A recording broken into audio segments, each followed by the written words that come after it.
Hello, everyone. Welcome back to the Cohesion Podcast. Now, today I'm joined by global employee communications expert Monique Zytnik. Monique's work has been recognized by Gartner, Umbrella CommsCon, and the Digital Communication Awards.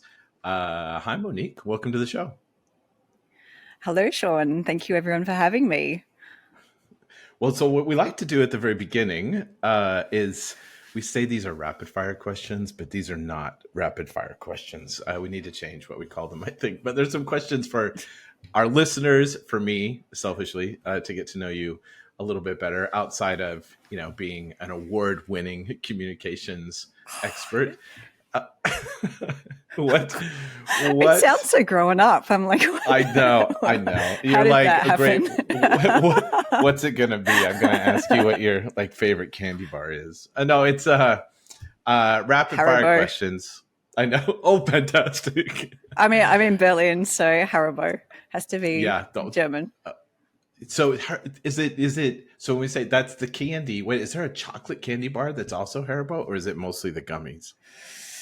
It's mostly the gummies, and they are so good. They are good. I've worked outside. I guess the plant was in Cologne. Is there one, or there's a big place in Cologne? Bonn. Yeah. It's okay. I found out through a client. I have to say my favorite client now, because I did a keynote and they handed me this giant box of Haribos, and they said it's Harold combined with Bonn, and that's the reason why I know. That's why that's the case. Well, great. I know. I love you've tracked it down.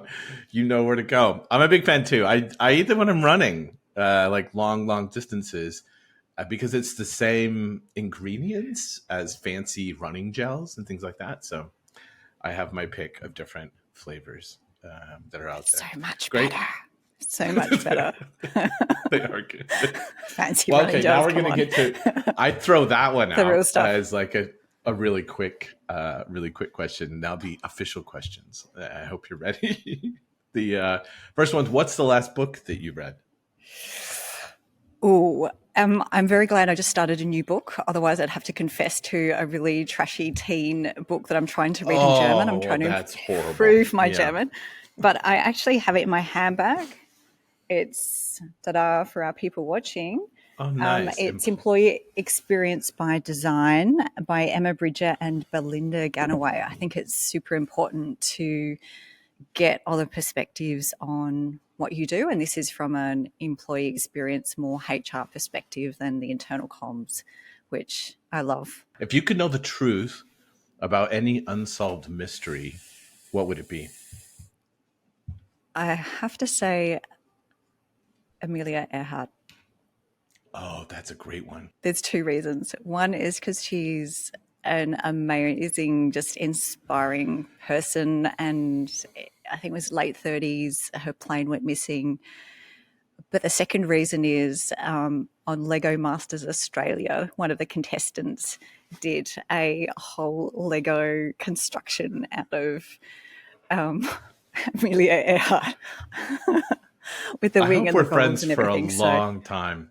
Yeah, one of the reasons is Legos. I hope we continue talking after this podcast. That's perfect. All right, what is a common myth about your field of expertise? That one's easy. Because everyone can speak and most people can write, they think they can communicate at scale. That's the biggest challenge. Couldn't agree more.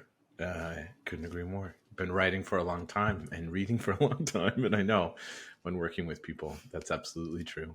And then what's an insult that you've received that you're proud of?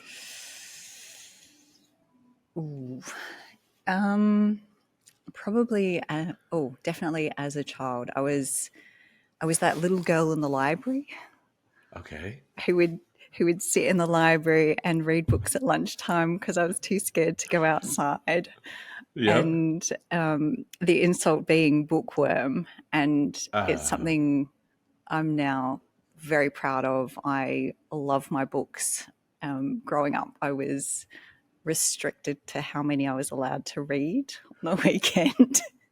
I know you're like, she's a super geek, but I'm proud of it because it's just something that's beautiful, relaxing, and just filled with knowledge. So, depending on what you read, of course. I did mention the Yeah. trashy German book. Listen, that can be relaxing. Yeah, getting your that's how I learned. So only Polish, second language, and that's I was reading. I think not trashy teenage novels. I think it was Winnie the Pooh was one of them, and then The Little Prince. That's how I did my best to improve my Polish at the time. Well, speaking of books, you're publishing a book. Congratulations! Thank you. It feels very weird. Oh, and it's awesome. I think it's wonderful. Well, tell us about the book. What is it about? So it's internal communication in the age of artificial intelligence. And everyone goes, ooh, it's about AI. But it's actually, it's like, no, you didn't read the title. It's about the environment that we're in at the moment. Things are changing so rapidly. We're in this time of technology being out of control. Everyone's absorbed with this whole AI thing. Content's cheap. Anyone can produce anything. And we've got all of this change with our employees. They're wanting different things than they did 5-10 years ago. We've got 5 generations in the workplace. And our leaders need to be the best communicators that they can be to help our people and our companies through all of this change. And this is what my book is. It outlines, it shows a really simple model that builds on existing communication models and also has an extra level for the future that incorporates new technology and new ways of thinking and doing things. So for me, it's super exciting, but I know people think, oh, a book on internal communications. It's actually the first book for leaders. And it's also, I've written it in a real storytelling way with lots of quirky stories, great case studies from Canada, from America, from Australia, from Germany, from India, from all over the world. So Yeah, it's quirky, it's interesting. I'm told it's a good read, so I hate boring I like books. that. Yeah, I'm told it's a good read. Oh, I get the sense that you're probably going to write a quirky book, even if it's about internal communications. I'm reminded when you were talking about the tools that are available to us, like in the age of AI, not Mm. necessarily an AI book about internal communications. Like you mentioned the myth at the beginning that if people can read and if people can write, then they're good communicators. Is AI, generative AI, and the way leaders and people are thinking about it. It's like, oh well, I can just get AI to write it. Is the same argument hold that doesn't necessarily make you a good communicator, even if you can get Mm. AI to write a limerick about your product updates? And AI can write about how your internet site needs a new charger. It can write whatever you please, and it doesn't necessarily Yeah. need to make sense. At the end of the day, we're still in the driver's seat. We're in charge. We are responsible for what we publish. AI is just a tool. It's an assistant. It's like your favorite intern, but you need to spend time training them, looking after them, updating them on the latest information, making sure that they're not being told rubbish by the person down the hall. Yeah. And it's just it's a tool, and I think the hype is going to settle soon. It already is to some extent, where a lot of the expectations haven't been met. But at the Hmm. same time, there's a lot of opportunities that are also on the horizon. And I like to think of it not as a hype scale, but as more popcorn. You've got these little bursts of excitement popping around the place. Um, Yeah. yeah, um, there's all different sorts of AI. Like people get really excited about the generative AI, and obviously there's the videos sort of waiting in the background Mm-hmm. for all of the, approvals and ticks to be released, and Sora, for example. But there's so, like, AI is really great for picking patterns and data crunching, language translation. I don't know who doesn't use DeepL now. There are so many Yeah. other really cool features that are just popping around in the background and are going to make life a little bit more exciting and interesting. That's when you mentioned the generative AI, I love that you're calling it popcorn. That's a little bit more of the distraction. That, like, the joke about people who are easily distracted. What is it? Like it's like how many people that are easily distracted does it take to screw in a light bulb? The answer is, let's go ride bikes. There's like a constant sort of like pulling our attention this way, and I'm totally guilty of it. Something will pop up in this new generative AI thing that's coming out with video or something like that. And I wonder, in that case, and I honestly can't wait to read your book. When you mention again the age of AI, within that, is there's this room for leaders, or do you talk about this area for leaders to be more human, or not rely completely on the popcorn? Just like, oh, here's the newest, greatest thing. I'm going to create an avatar of myself that I use to communicate with my teams, instead of being human, or connecting with them on an interpersonal level. Is that something that you address or talk about in the age of AI? What we'll need to do moving forward? At the end of the day, it's about people, Shawn. It's about you and me, and it's about connecting. Our leaders are going to have, and our communication people do already. If you look at, I remember when I started, it's a little bit of a sidetrack, but when I started in comms, I was originally a physiotherapist, and I did my postgrad in PR, and I went off to America, to Washington, D.C. right after September 11, and I was an intern. Oh, wow. And I had to, as my first task, was type on the typewriter little labels for the head of the office's drop-down files. Those little square bits of paper, and I had to Wait, cut them this up and was your put them in these. first? That's your first comms, like little That was my tiny. Oh first, my gosh! Oh, absolutely. And then we did clipbooks. So anyone who's doing PR, media relations, we used to have to scan the top 4 newspapers every single morning. We'd get in early with our cup of coffee, flick through the paper looking for our clients, cut it out and glue it onto graph paper, and get the liquid paper out. I don't know if you remember liquid paper, but get the liquid I paper do. out and Yep. photocopy this. And it might be a couple of times until the photocopy looked nice and didn't have any smudges. And my Yeah. biggest, most proudest moment as an intern was my friend downstairs worked for the Smithsonian Museum, and he told me about this program called Photoshop.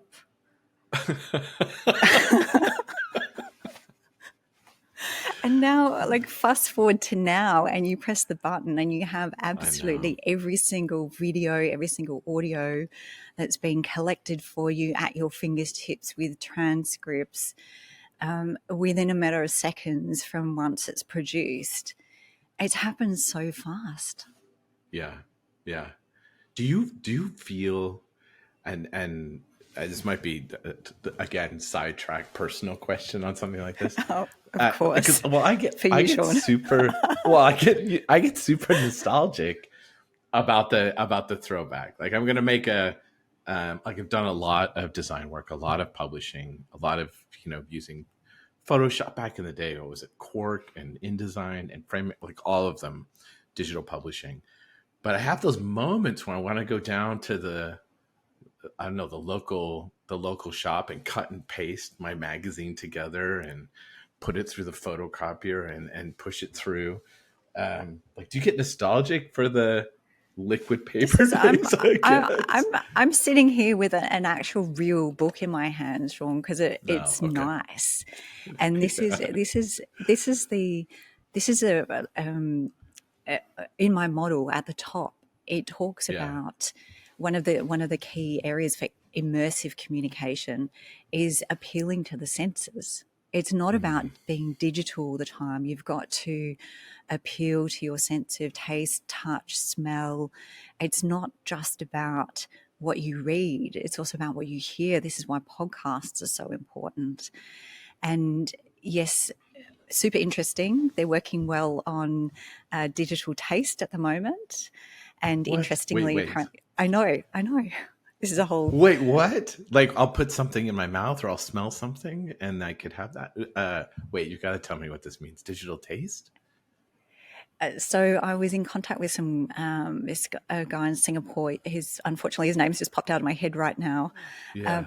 but they've got they've been working on digital taste. Apparently, sweet is quite a difficult flavour to replicate.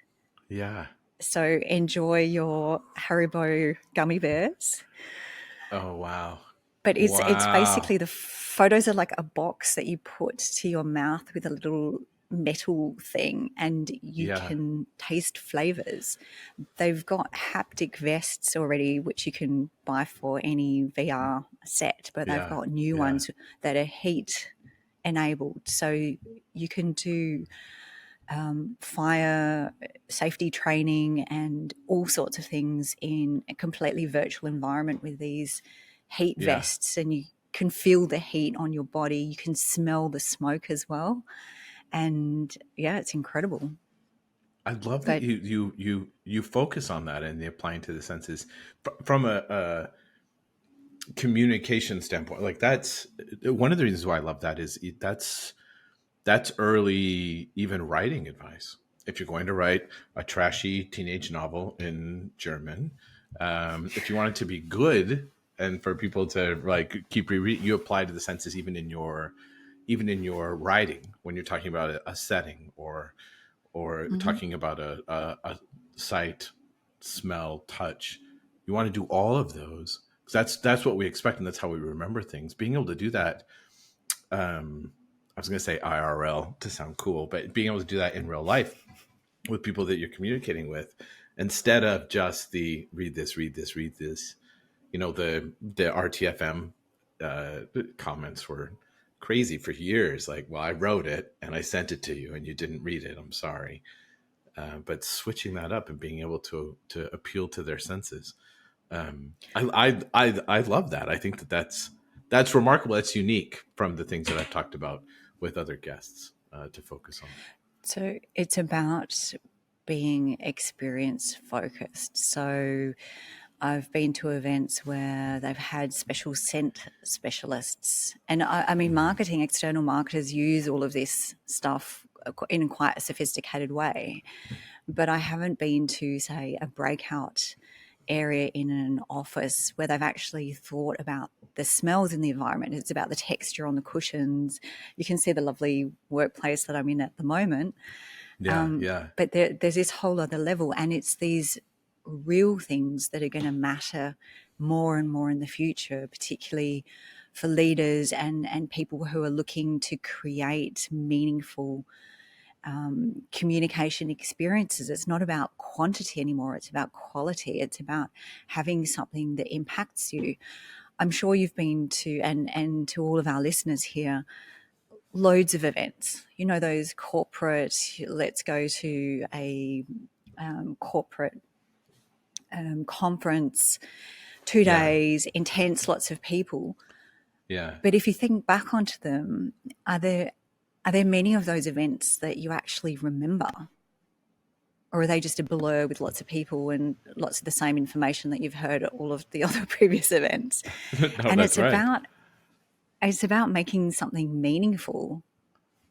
It's about making it really connect with you. It's about being that you're involved. So this whole element of gamification, also asynchronous. So all of these discoveries I made when I was working with a I guess I can say the client because it's in the book, Yeah. DHL, Okay. on their 3D virtual strategy house. And I was creating, it was during COVID, creating this 3D environment and doing the content for it. And I realized not everybody was working, particularly when it came through on the user testing, not everyone was Mm-hmm. going through the environment in the same way. And it's that ability for your user or the audience to actually choose, to have Oh that yeah. choice of Yeah. what do they interact with.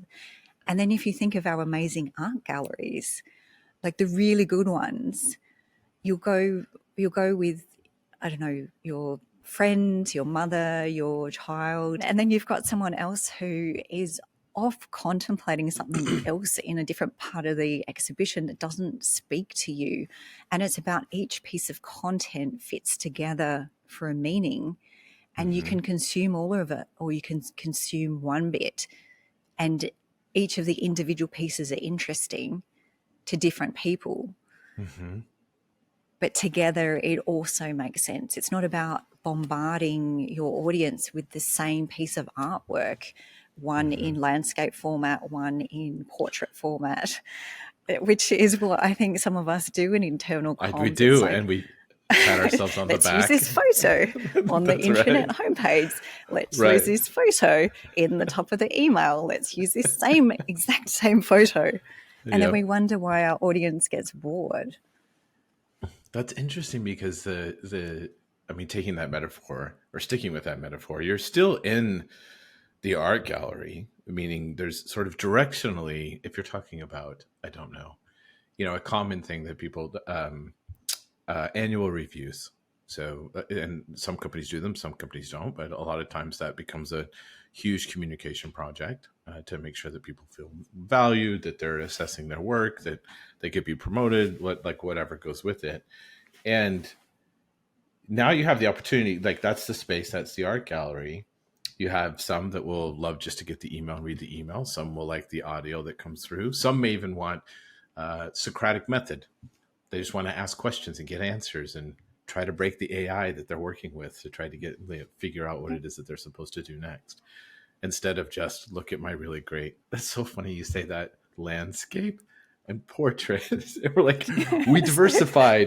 We're communicating to two different audiences, Gen X and Gen Z. That's really great. Well, were there any surprises? So things that you came across in writing the book where and or clients that you worked with where you were really surprised. For me, I was most surprised about how much I loved writing the book, because every interview that I did, I got to speak with Priya Bates from Canada, had this amazing case study, the Hewlett Packard Compaq merger and how that worked. I spoke with people in America who were confessing to me how their CEO had really bombed out on a presentation, how they worked with them. I was talking with Amazon in my Banu is currently in India, and he was telling me about how Amazon, they have a radio in the packing a sort of associates area, and how they have a DJ and how that works with WhatsApp, and it like all of these amazing stories. Each and every one of them was just fascinating and interesting, and I was surprised at how much I just loved the whole process. I'm already writing my next book in my own head, but I have to get this one out first. Well, I had the feeling when you first said I was surprised how much I liked writing it. I immediately thought the sitting down and with typing and putting it together. But you're absolutely right. The writing of the book is the research, the relationships, having the conversations, discovering what people are doing to communicate better with their employees. That DJ idea, a radio. I mean, it works for that environment. It totally makes sense. But of course, I'm thinking, oh yeah, I'm totally gonna. Can I do something like that with an asynchronous workforce that really doesn't want to be online when they're not working. Send them a radio. But that's brilliant. That is just a brilliant idea. And there are so many really great stories and ideas in there that, as I said, I just loved researching and putting it together. And once you've got the ideas, it just all goes through your fingers. And okay, so I used Grammarly to help me do all the just the grammar For stuff and going shame. through it. No. Yeah, it's like, oh. But there was no need. I know AI can write books, and Seth Godin the other day, like, he's one of my heroes, was saying within 10 months he thinks most books will be written by AI. But it's the human stories, and it's those stories. And there's Shell Holtz in there, and the first time I met him over pastrami and rye in Ben's Deli in New York, like, Oh, there's wow. just that's when I fell in love with pastrami and rye. That's the moment. That's the moment that you fell in love Oh with my gosh, it pastrami and was rye. so good. It was so good. That bit that you mentioned about Seth Godin talking about books being written by AI. I remember early on, I saw somebody in testing it or playing around with generative AI just said, "Hey, I'm really interested in learning about dolphins. What are some books I should read?" And the AI produced a hallucination, made up the books. The books didn't exist. So here's the title of the book. Here's the author of the book. The books don't exist. And then a prediction right after that was, you know what? Within a year, the AI can produce the books fast enough for me to find them. Like once it lists these fake books that don't exist, the AI will be able to write the books, put a cover, an author's name on it and publish it, and be available. And okay, now I'm just freaking myself out if I talk, because there's part of me that gets excited about that. But to your point on the human stories and that human connection, I'm wondering, you talk about that in your work, that human centric approach, or those stories, just like AI is not going to produce this pastrami on rice story. Well, we'll produce it, but won't be the same because you and I are talking about it. How are we going to keep that? Like how will we keep that connection with all? I feel like I'm I going to get think fooled. Like I won't know I know. if this is human or not. And this conversation can go in so many directions. We can no longer tell if something is real or not with all of the abilities of the deep fakes. I'm not sure. My favorite one's the Keanu Reeves deep fakes, where surely Oh, you've seen that's it. right. He That runs around guy. and he cleans. Yep, yep. Yep. Absolutely And it looks like hilarious. Keanu Reeves. Yeah, yeah. But the one where he's like with the fluorescent wipes cleaning his bathroom. Anyway, they're hilarious and fun, but all we need is, I mean, it's already happening with misinformation. There are photos that have been made up from. There was a famous one recently, a baby in a war zone. And it was supposed to be those babies on the forefront in Oh, Ukraine, wow. Wow. that was published in the news, and it wasn't actually a real photo. And people, once you see something, you can't unsee it. But this has happened since before AI.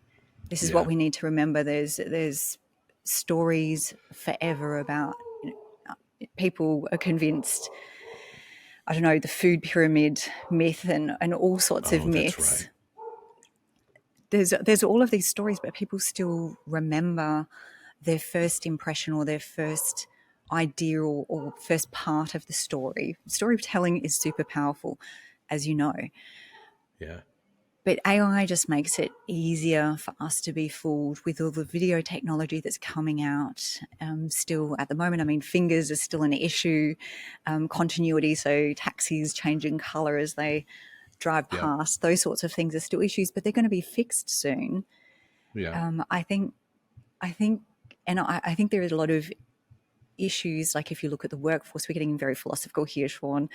But I think if you look at the workforce and this idea of productivity as well, there are people, particularly post-COVID, who are starting to question why. Like, what's the point of doing more and running faster for an organization? And we're already seeing this with the quiet quitting. I think in Belinda's book, she was mentioning 57% were sort of already moderately disengaged, 19% completely just gone mentally. And there's Germany's trialing the 4-day work week. I think there's a huge plus. Throw in the asynchronous work in the mix, which a lot of organisations still haven't worked out how to do effectively. I mean, when I was working in Australia for a consultancy, I was up until 1 o'clock sometimes in the morning, simply because we had to have meetings to get things done. So we've got this like melting pot right now of our workforce, of still a war on talent. There was a report that came out at Corn Ferry, I think it was late last year, that is making even more dire predictions about the right talent being less available. So I'm wondering what next? What's coming next, Shawn, for our workplace? Are we going to be embracing the 4-day work week? Are we going to be looking at the universal basic income? Are we going to have AI and or the robotics are really rapidly improving as well at the moment? Are we going to be living in some video game? Like, what's coming next? It's exciting but terrifying. It is a little terrifying. Well, and very, very exciting. You know, when I think about, well, you mentioned Grammarly or any of those types of programs, and I know, you know, previously managing large comms organizations, employee experience organizations, we had an editor or a person that primarily that's what they did, and did it the old school way, the triple underline to capitalize something, or you had to know proofreading marks if you worked on the team, so you knew what you were doing. With a little. And now I don't have an editor. I don't have a copy editor. Primarily it's because of the tools that I can use, and if you know how to write enough, you can use that. Well, does that mean Shawn do more, or does that mean Shawn keep doing the same amount of work, but now you have more free time to only work 4 days a week, or go to the circus? Like, I don't know. It's interesting to see where we're headed. Yeah. There's a lot of organisations are positioning it now as an opportunity for you, Shawn, to be doing all of the other things on your list that you couldn't get to before. Mm-hmm. But again, I get the sense there's a bigger change afoot, and I'm curious as to what direction that will head in. And I think there's a certain amount of framing that we can do as communications people. We're obviously being paid by the organisation, but at the same time we need to be asking the difficult questions from leaders, because that's what everybody else is asking as well. It's like, do you want your chat function turned off and not listen to the noise that's happening, or do you want to engage with the discussion that's happening right now? Yeah. Well, this, if we get universal, personal question. So if you didn't have to work like you work now, what would you do? We've talked about this before, where we think everybody's still, like, I would have to work. I don't know what I would work on. I mean, maybe I would finally learn how to fix a car. I don't know. Or learn how to make a great cup of coffee, or be a barista instead of what I'm doing. But is there anything for you that you would work on if there was less of the, I don't want to say opportunity, but less of the pressure to just, or is that a uniquely, not uniquely, but is that a more of a US thing, where we're like, I have to work because I have to get healthcare. I have to work because I have to do, if those things freed up, would it be different? I think there's definitely different cultural elements at play. Yeah. There are people who are in more privileged positions who can choose to or choose not to work. Yeah. I do very much like Stephen Bartlett's Diary of a CEO, and was just listening to one the other night with the comedian Jim Carrey. It could have been Jim Carrey. I can't remember his name, but they were talking about how they would still do what they're doing even though they could quit and retire right now because they're the kind That's of right. people that are motivated. I'm like that to some extent, to a large Hmm. extent. I love what I do. I get super excited by it. I didn't have to write a book. I wanted to. I desperately wanted to, That's and right. Yeah. that was weekends and evenings and a lot of sacrifice. But there are other people, and I think I'm going to loop back to the workplace, but there are other Yeah. people who are very happy being busy doing other things. And there are a lot of jobs such as carers jobs, looking after children, Hmm. community roles that are not paid. I do a lot of volunteer work as well because I want to give back. So I do things for the IABC, for the Global Women in PR, a lot of different organisations, the Mentoring Club as well. Hmm. And that's not paid, but I choose to do it because I feel like it does give me purpose, and it's personally rewarding to see other people grow. But at the same time, I can't, and sorry, we're getting very philosophical here. No, I don't can't, worry. Yeah. I can't look at somebody else and tell them that's what they should be doing. When we come to the workplace, I always like to look at my team as who are my superstars, who are Hmm. the people who are rising up and who are like leading the pack and just amazing. Who are my rock stars, like the people I can depend on, and I don't Hmm. expect them to go the extra mile, but they're there. They're always going to do a great job. They might not overextend, but that's fine because I know that they're there and they're reliable and they're contributing to the team. And then who are the emerging stars, the people who might be occasionally brilliant, still learning a lot, need a lot of investment, but you Yeah. know that they're going to, they're giving back in other ways. And I think it's that holistic view to what we need in a team and that diversity, as well as more broadly societally. Yeah. Well, we see then, like all this talk about AI, and I get quieter the more we talk about AI. I'm like, but you mentioned probably the core to making this work. I think, and you talk about this in your book. You talk about this in other work. Is you just illustrated that in talking about being a leader. So what do leaders what's their role in all of this moving forward?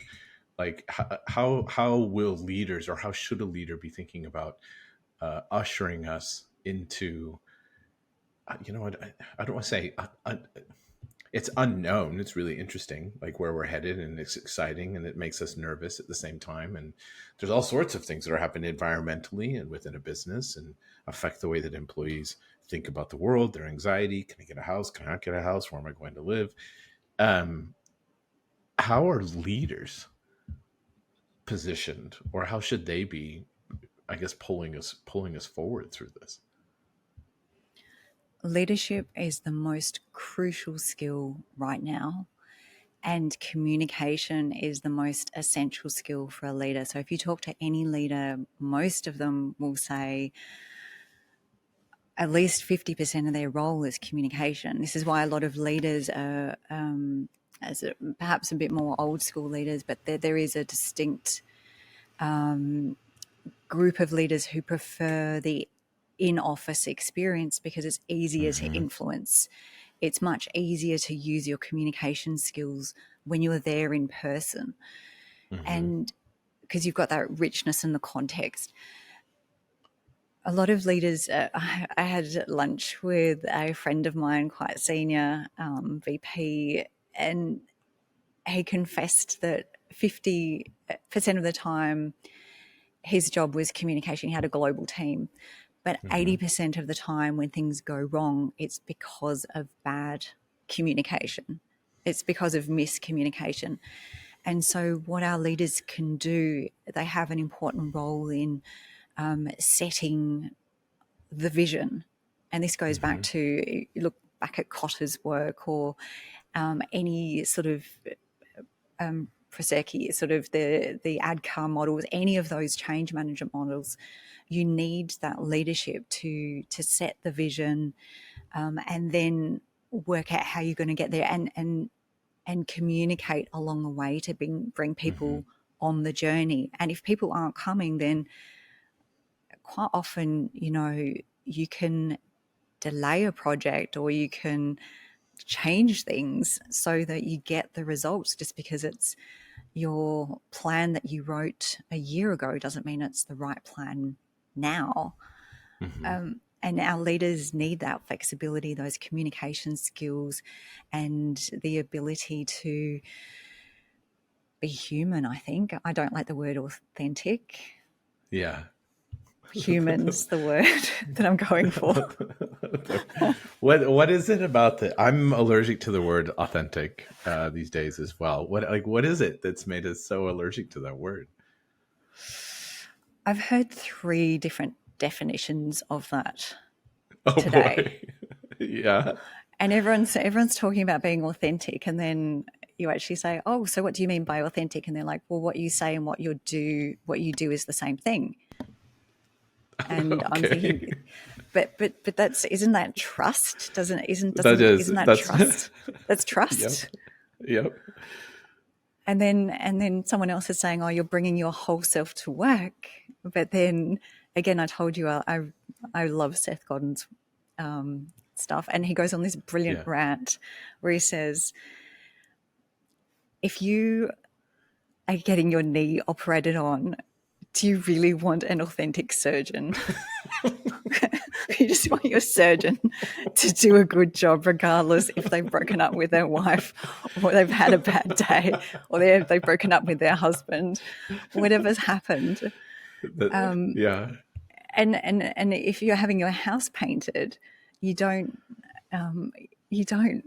want someone to be authentic. You want them to do a good job. And I That's think right. my That's beef, right. I've realized my beef comes down to the fact that there are so many different definitions of authentic, and it's a bit of a buzzword. It's like telling someone to lead and not defining what leadership means to you. It's Mm-hmm. like telling someone to be strategic. And this is where I'm feeling a little bit bad, because I use the word strategic in my book quite often. Yeah. But you say, "Oh, be more strategic, Shawn." And you're like, "Sure, what does that mean?" Sure. Yeah, Okay. sounds good. But unless you, I think that's, maybe it's the English language, but we definitely quite often, well, most of the time, miss the context around exactly what we mean. And that, I guess, could be a communication issue as well. But yeah, I do have Yeah. a bit I of a mean, beef with authenticity. we missed on those definitions. Yeah. When you have somebody, a team, or even a leader, and this will pull us back to the leadership bit. A couple of thoughts and questions I had about that, but it's the same as you stand up in a room full of people and say, "Hey, we have to change what we're doing. We have to pivot. We have to come up with something new. Be creative." You're like, okay, or be What does authentic, that or mean? be smart. It's just a sort of a demand to do something without the guidance or the leadership to go with it. And that reminded me that's so true, that you have a leader, a CEO, a division manager, a VP. They know how important good communication is, because they know how much it can bite and be frustrating if it's not there, if it doesn't work out. And there's this mix between, not even a mix. Informing isn't enough in some of these cases. There's got to be this inspired piece, which is kind of, I want to say it's like informing on steroids. It's still informing, but it's memorable. It gets people excited, or at least they understand what the role is, what the vision is. And I'm wondering at that level, when you talk about having a clear vision, um, being able to I don't know, get people to take off on the same journey together. What are the common missteps that you've seen, or in putting together a book and talking about these things? Like, where are people getting that? I don't want to say wrong, but that's not necessarily the right way to say it. But where are they veering off a little bit? Because I've had that experience where somebody will say, like, well, we have a vision, this is what it is, or we have employee values, this is what they are, but it's not getting us the inspiration. Or you're still getting employees, every year you do the survey and say, my leaders are not communicating with me, or senior leadership is keeping secrets. Like, where are we missing each other in that regard? So with the strategy, you know where you want to go, and Yeah. you have to be really honest about where you are now. But then you need to actually know and understand the people who you're trying to communicate with. Hmm. And unless you do that little bit of, I think my favorite one that I heard the other day was, I was at a conference. I was speaking in London at a conference, and this guy called Richard was saying to me, yes, we have like this ticketing system every time there's an issue, and it will send an email to our frontline staff so that they can resolve the issue. But none of them have email addresses. So someone has to someone has to go in. Someone has to go in and like take the email that's been sent to them and either Hmm. send it to them on a text message or some other way. It's like this Hmm. complete disconnect. It's like another great example is the employee leave. So in Australia, employee leave can accrue over a couple of years, and that's Hmm. actually a liability on the balance sheet. In some countries, at the end of the year, it just goes back to zero. Yeah. But in at least in Australia, and then a large campaign is often run. Okay, employees take your leave.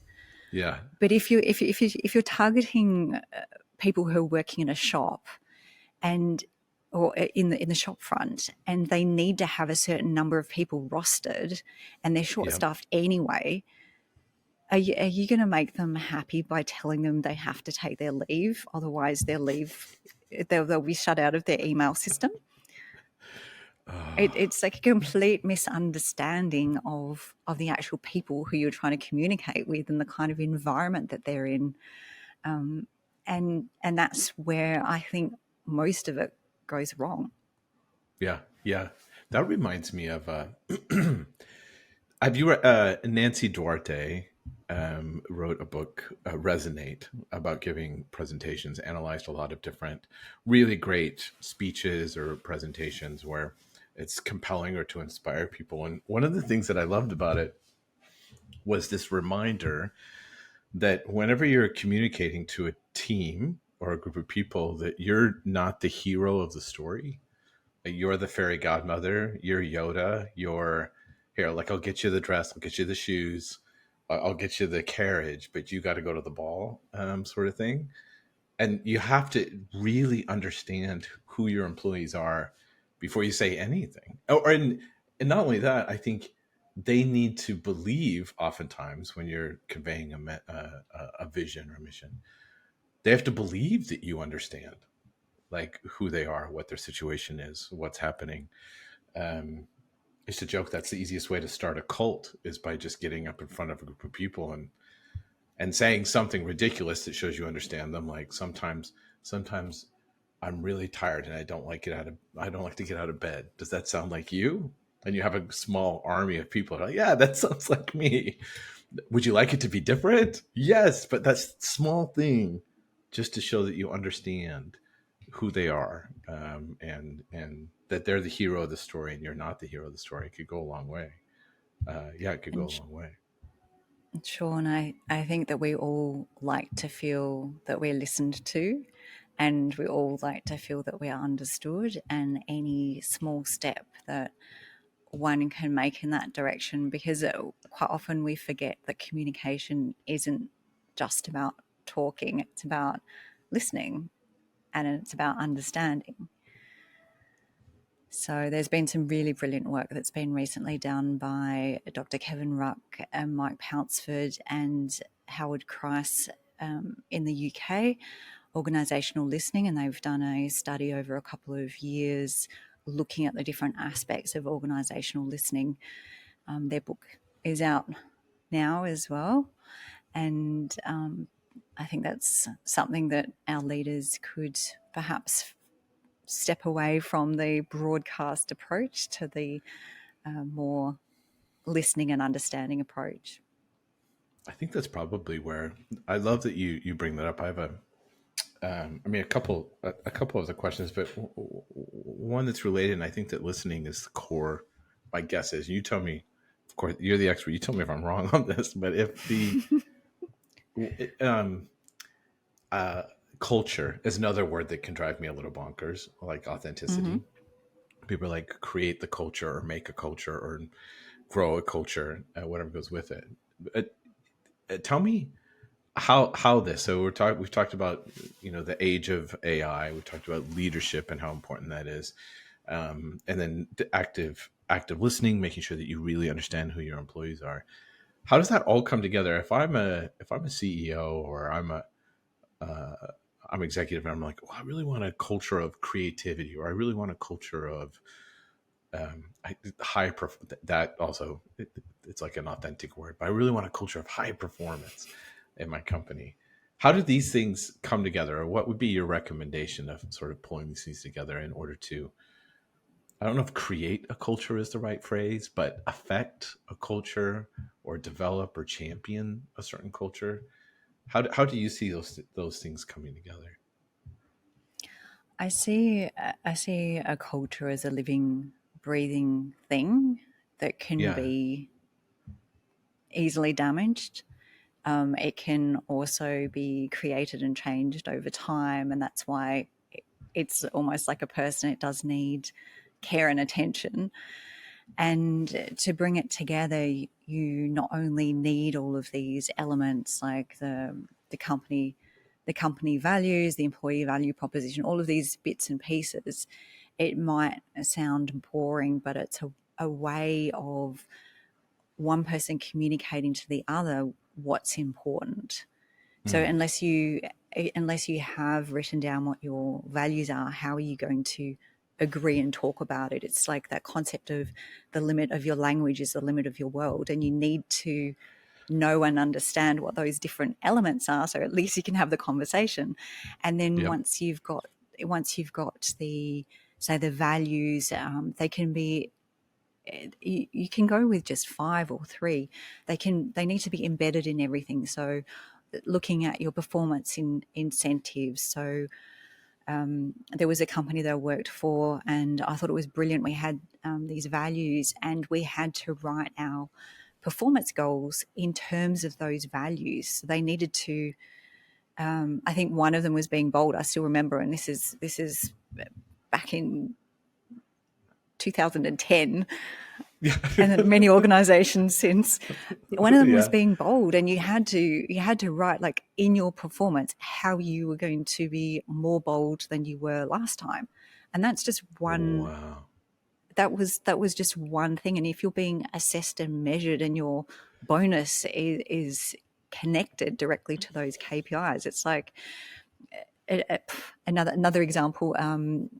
Another and I don't. It wasn't DHL. Don't worry. It was another company who was doing packaging delivery, and a lot of their packagings were being damaged, and they couldn't work out why. And Yeah. they were trying to communicate with them, telling them, "Okay, guys, you need to be more careful with the way that you transport and process these packages in the warehouse." And it wasn't until they worked out that the bonus and the KPIs were linked with the number of packages that had been processed that they got any change at all. So these KPIs are so important, and that's where the culture needs to be linked with it in some way. There needs to be a definition of, okay, bold, what does bold mean? What does that look like? And we need to have a conversation about that. So, and then that needs to be reflected in everything from the way that you attract talent to the way that you offboard, the way that you do your communication. So in this particular company, I was starting up the internal comms for this company, and so it was really exciting. I got to do everything how I wanted to, Right. And it's like the best. It's like, oh, you go into internal comms and work it out. It is It's the like, best. I'll do exactly how I want.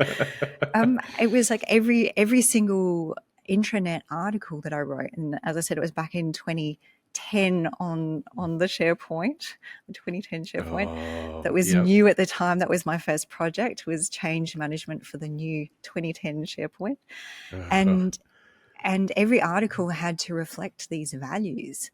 So it's about using it as your yardstick. It's what you say, what the values are, and actually what you do, like what you produce, what you write, what you're measured against, the way that you interact with other people, the decisions that you make. It's absolutely everything. But I think it comes back to a couple of very core basic things. And then obviously there are little black spots around the organization where you don't have visibility. It's like when I don't have a car anymore, but when I did, that's a little blind spot that you have when you're trying to go around the corner, and you've always got to make sure you check it.